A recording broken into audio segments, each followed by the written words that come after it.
Simula sa Miyerkules ay bubuksan na ang mga nominasyon at application ang posisyon ng Chief Justice ng Korte Suprema. At ayon sa Judicial and Bar Council, isa sa mga requirement ng mga aplikante ang waiver para mabuksan ang kanilang bank accounts at maging ang SALN. Saksi si Tina Panganiban Perez.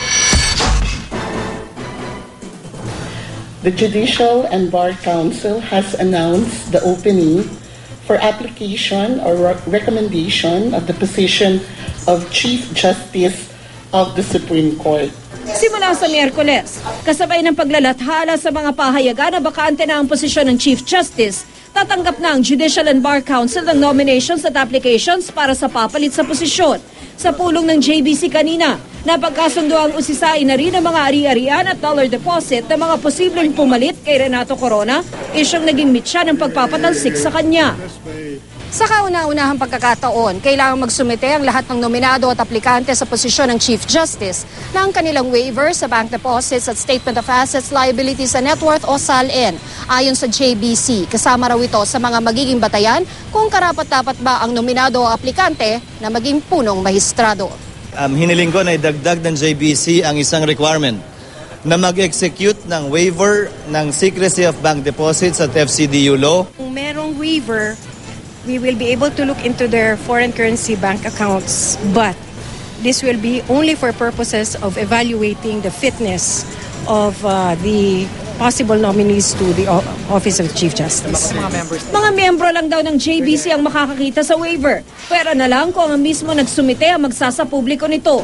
Nang talakay ng JBC ang tungkol sa susunod na Chief Justice, nag-inhibit sa pag-preside sa pulong sina Acting Chief Justice Antonio Carpio at Justice Secretary Laila De Lima.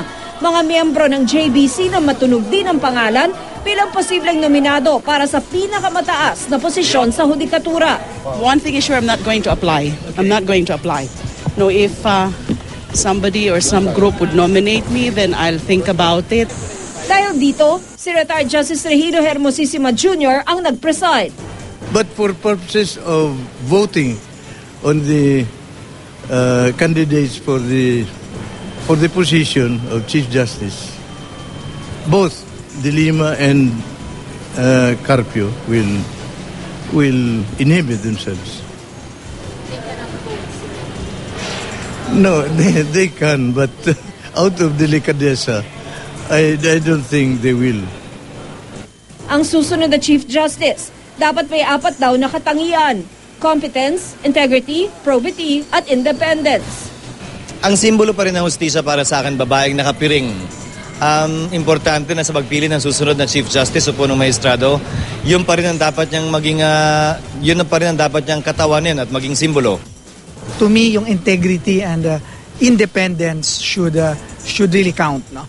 So kahit sino man yon. June 18 ang deadline sa pagsusumite ng nominations o applications. At June 25, inaasahang maglalabas ng long list ng nominado bago ang panayam sa unang linggo ng Hulyo. Hindi bababa sa 3 pangalan ang isusumite ng JBC sa Pangulo na may 70 araw mula nang mabakante ang posisyon para punan ito. Ako si Tina Panganiban Perez, ang inyong saksi.